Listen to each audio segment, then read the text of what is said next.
I make a special appeal to social media companies and media outlets. Please deal with the misinformation and disinformation that's on your shows. It has to stop. Sense of me, you will never stop the free. Thinking that's gonna shut you down. Post the truth, then go to town. Sense of me, kick me off of every platform. I'll just go to get a gab and rumble. Now you can't stop me. I think we all see it, but cannot believe it. The glint in our eyes as we look at the sky to see that it's falling and people are calling. I think we all know that the end is nigh. But how can it be? The people is me. I posted a tweet and it got deleted. Don't look at me like I'm conceited. If you conceded, then tell me why you stuck on the YouTube, then on the Facebook, calling it meta. We fed it the cheese, I mean fed it with cheese. They wanna release all of your data to screw up your piece. They censor me, then take liberty. Don't even let me post up with the need. Album to blast, they gonna ban that. Take it off Genius, you can't even read the lyrics of Brandon.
Good afternoon, ladies and gentlemen, boys and girls, people of all ages from all across the world. You are now tuned into your favorite source for daily news, entertainment, and all-around good vibes. That is our every weekday show at 3, The Chandler Brief, where the dress code is, of course, business casual. We have, I posted it the wrong way, business casual, as you can see by the tie. We have a packed show for you guys, as we do every weekday at 3. And we're not going to hesitate to bring it right to you guys. As you guys know, on this show, we try to keep it down to about 30 minutes of news. So we're going to get right into it. Shout out to my boy, Saint June, in the chat. Shout out to our Hall of Heroes. Rebecca says, lol, Chandler with the tie. You got to become a regular of the show because you will know that I've been wearing this tie for like a month. So we might have to switch up the tie soon, get a different colored tie, maybe a white tie, I don't know. The donations go toward a little bit of the tie budget. Might have to upgrade, switch things out rather soon. But anyways, we've got a ton of news we're going to be jumping into. We've got 30 minutes to do it, so let's get started. Let's do it like right at the 30-second mark, right about now. President Zelensky of Ukraine. Man, I don't think I could list how many times this man has been the very first word or name I've mentioned in a show in a row. But President Zelensky of Ukraine has continued his worldwide sympathy tour. And yes, as much as I do have sympathy for the people of Ukraine, that is what I'm going to be calling it, the sympathy tour. But anyways, he continues his tour, moving on from Canada back down to the United States as he once again asks Congress for a no-fly zone. And he asks Biden to be the leader of the world.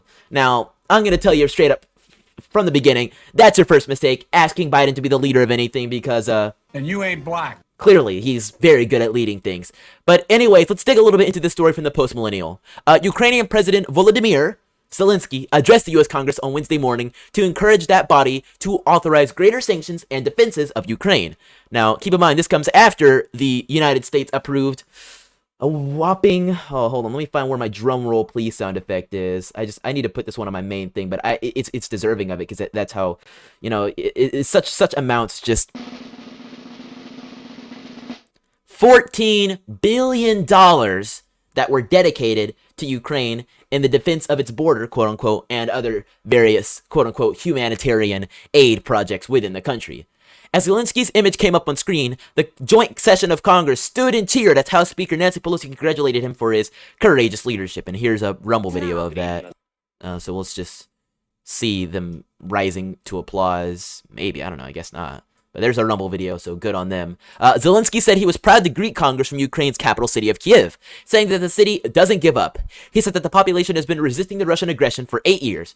Right now, the destiny of our country is being decided. Russia has attacked not just us, it went on a brutal offensive against our values, our basic human values. It threw tanks and planed against tanks and planes against our freedom, against our right to live freely in our own country, he said through a translator, the American ambassador to Ukraine. He appealed to Congress members' love and dedication to freedom and Americans' wish to live freely. In your great history, you have pages that would allow you to understand Ukrainians. Understand us now. Zelensky then evoked the Japanese bombing of Pearl Harbor and that launched the U.S. into World War II, as well as September 11th, 2001, when the U.S. was attacked by terrorists, which also ended up launching a war in the Middle East. So he's likening the things that are happening in Kiev to various moments in American history because that's the best way to, I guess, elicit some sort of sympathy or action from the United States, and that's clearly what he wants through all this. I mean, he's begging for money, and now he's begging for straight up military action and a military stance of a no-fly zone, which is a rather dangerous precedent if I do say so myself. So all these different things have been asked and begged for, and apparently it finally got somewhere because Joe Biden today announced that $800 million more in aid will go to Ukraine, just hours after Zelensky made his no-fly zone and other support plea to Congress. But this money is going to be used for slightly different purposes. But before we jump into this, because this part of the story is insane, and honestly, I don't want to talk about it, but we're going to have to. If you guys are interested in supporting the show and joining our illustrious Hall of Heroes, all of your options are available in the description below. If you're interested in supporting the channel, you can go to donorbox.org/support-channel. This channel is, of course, supported by viewers like you. So if you're interested in supporting me, all those options are available. We are also, of course, proudly sponsored by MyPillow. I had somebody made a video where they actually showed me off, showing off one of these MyPillows, which is interesting. But if you want to get your hands on one of these very comfortable pillows and get a good night's sleep through all this turmoil, then make sure you go to mypillow.com and use code CRUMP, that is mypillow.com code CRUMP, for your very own discount on an ultra comfortable pillow. That link is also available in the description. But let's wake up from the nap and jump back into this story. President Joe Biden delivered his own address Wednesday following Ukrainian President Zelensky's plea to Congress for help earlier in the day. Biden, who has resisted Zelensky's request to send warplanes to Ukraine, fearing an escalation with war to Russia, announced an additional $800 million in security assistance to Ukraine. Yes, right there, that is the pivotal difference. Security assistance. I'm rhyming accidentally because I want to avoid war for you and me.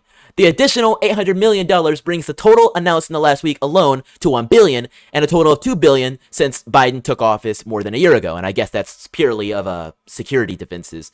Biden said Wednesday the aid includes the direct transfers of equipment from the Department of Defense to the Ukrainian military to help the continued fight against the Russian invasion. Yes, transfers of equipment from the Department of Defense to the Ukrainian military. Now, it is slightly comparable to things that have happened in history with Russian guns, for instance, but that was more of a sale. This is straight up, we're giving it to you, do what you want, if that means killing Russians.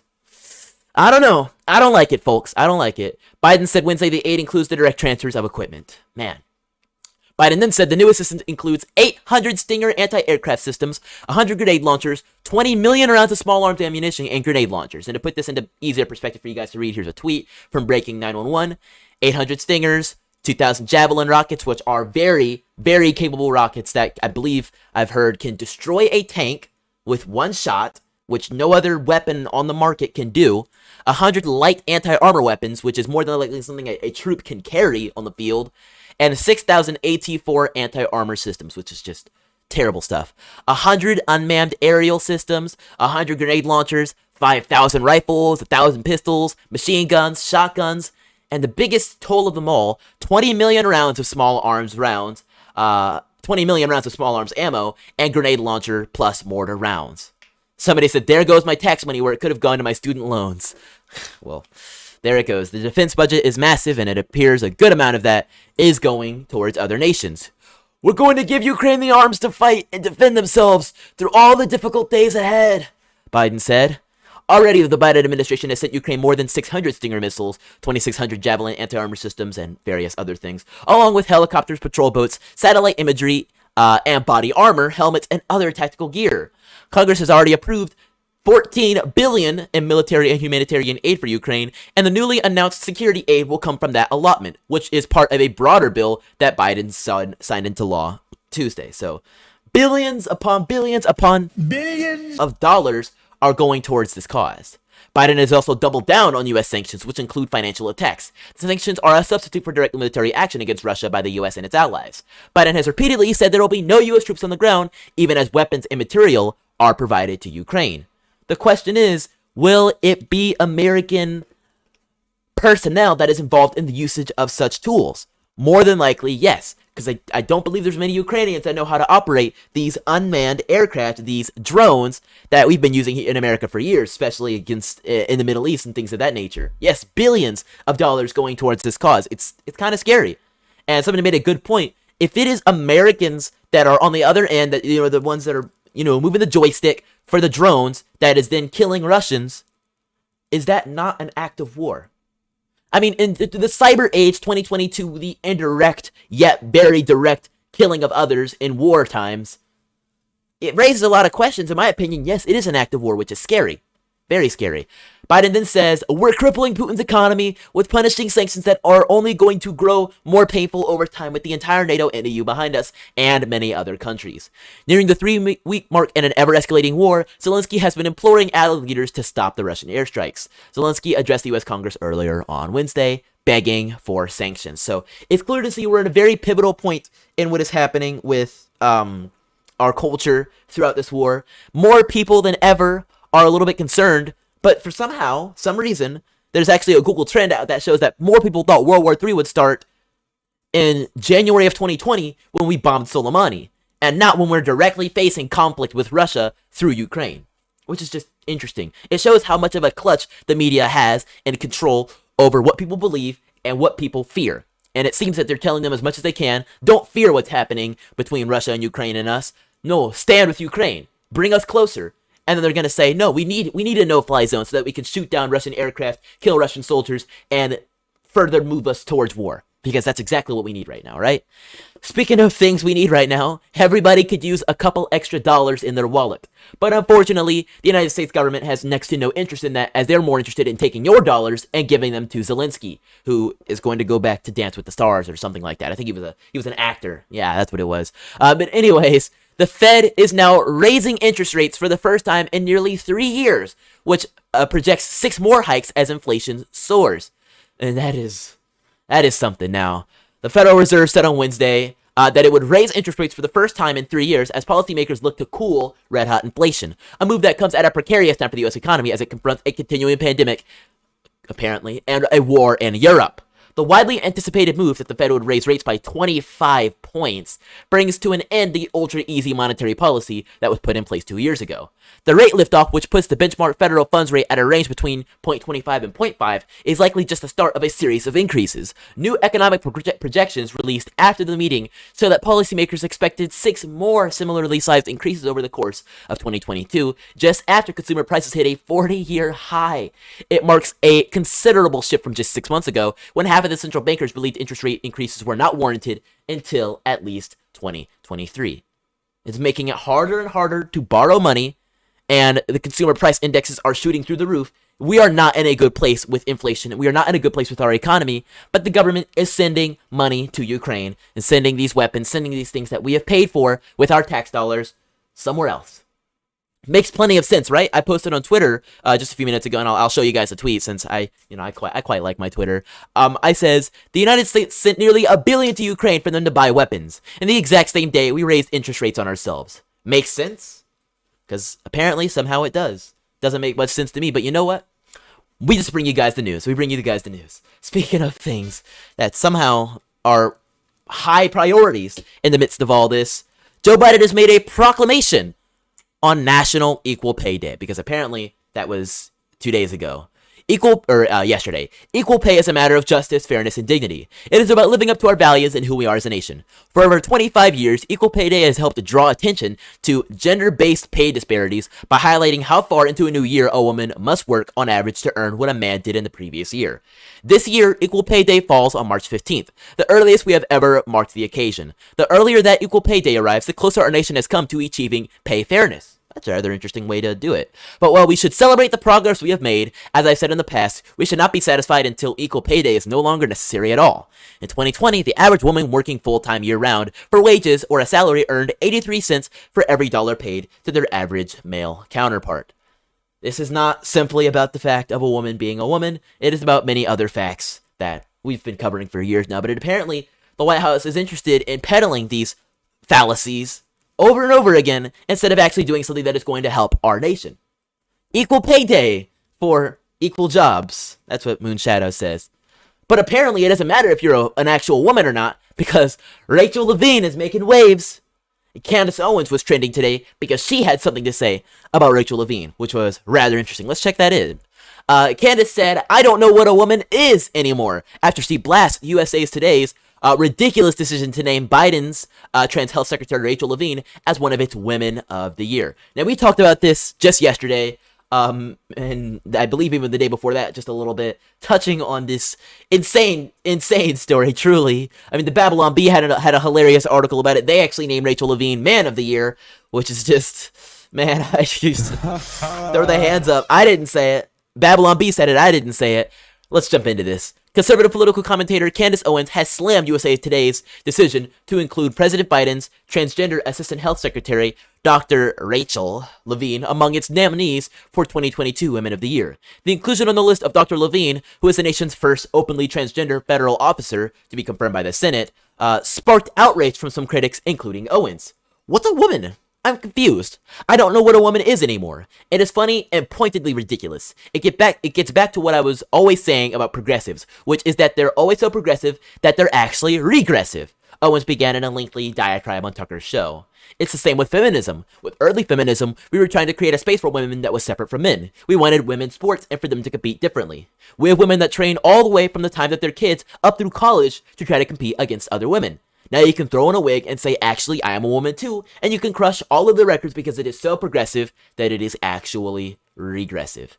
And I think this is something that we have been seeing now for years. Whether it's women's sports, women's bathrooms even, which I don't even think women didn't have to protest for that. This is just how things have been for a while now, with multiple bathrooms to accommodate different groups, different genders. Now you can just, as Candace so aptly said it, throw in a wig and go in whatever bathroom you want. And if anybody disagrees with you, you're a bigot. I might have to get a sound on my board saying, poof, you're a bigot.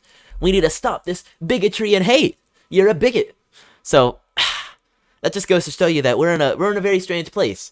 Fighting for equal pay while we're sending billions of dollars in aid to war-torn countries that have no goodwill towards us, and I haven't done much for us in the past either. Sending all this energy into something that does not involve us, and in the end, making our money and our dollar matter less on the world scale, with countries like Saudi Arabia looking to trade oil outside of it, India looking to trade oil directly with Russia with rubles and rupees, Saudi Arabia actually looking to trade with yuan instead of United States dollars. The world is in a precarious place because the West is collapsing. And as much as Volodymyr Zelensky wants Biden to be a leader of the world, unfortunately, you've got the wrong fellow. You've got the wrong Buster. If you wanted somebody to be the leader of the world, look at the guy who was in office for 4 years, and there was absolutely zero Russian incursion and Russian invasion against your lands. Absolutely zero. But within the first year and a half of the Biden administration, gone. Boom. Russia is marching on your land. Do you know why? Because Russia knows if it had marched on Ukraine, well, I can't even say for certain, but I know for a fact that Russia would not have made such a dangerous move because they didn't know what they could expect from Trump. One day he'd be like, let's pull out of Saudi Arabia, let's pull out of these Middle Eastern countries that we've been invested in for so long, like Afghanistan, and let these countries run themselves, and look at what's happening in Ukraine and say, you know what, no. We need to stand with our people in Ukraine and do something, or at the very least, have an actual dialogue between these two nations that will get somewhere in saying no. Now, of course, in 2022, standing with Ukraine isn't clear as cut and dry as day. If I might just make that my new phrase, I like the way it sounds. But it's not as easy as it seems. It's not as much of a clear and simple choice as it appears. But I do know for a fact that this just simply would not have happened, or it would have gone down very differently. But moving on, keeping up with the woke nature that is 2022 America, the Columbus Academy Ethics and Character has sent an email to a parents coalition regarding CRT, and calling to question their ethics and character. Let's check this out. The ethics and character coordinator at an elite private school in Ohio sent an email to faculty and staff venting about a coalition of anti-critical race theory parents, according to communications obtained by the Daily Caller. Parents were alerted March 14th about an email in which Columbus Academy's Tim Lee berated parents for opposing the school's embrace of CRT-inspired curriculum. The email specifically called out a coalition of anti-CRT theory parents called Pro-CA Coalition, referred to in the email as the Coalition. It's been hard watching the Coalition dance with impunity on our front lawn while we stay inside and tend to their children. They claim to support teachers, but at the same time, they make a mockery of our profession with their distortions and cynical innuendo. They attack our school and its leaders with clods of rumor and misinformation lashed together with reasoning we wouldn't accept it from their kids. The whole thing would be laughable if it weren't so dangerous, right? Because a parent wanting to be involved in their child's education is domestic terrorism. It's dangerous, and they need to be protested to the highest degree, clearly. Approximately 6 weeks after the email, the Pro-CA Coalition founders, Andrea Gross and Amy Gonzalez, their children were unenrolled from the school. The school claims the duo engaged in an inflammatory and misleading campaign against them. Lee's email states that his intentions were not to take public swings at the coalition, but to call on teachers to double down on the school's cultural competency approach. Part of the school's approach includes exploring the tenets of critical race theory according to the school's curriculum overview. Now, hold on a second. Let me just take a look at here. Columbus Academy. That sounds like a K-12 school. Isn't that funny? That every time you hear an opponent of or somebody who is on the side of critical race theory, they're like, why are you opposing critical race theory? It's only been imposed at various colleges throughout America, when it is clearly at a private school. Columbus Academy, which is K-12. I don't know. They attack our school and its leaders with clods of rumor and misinformation lashed together with reasoning we wouldn't accept from their kids. Approximately 6 weeks, their kids were unenrolled.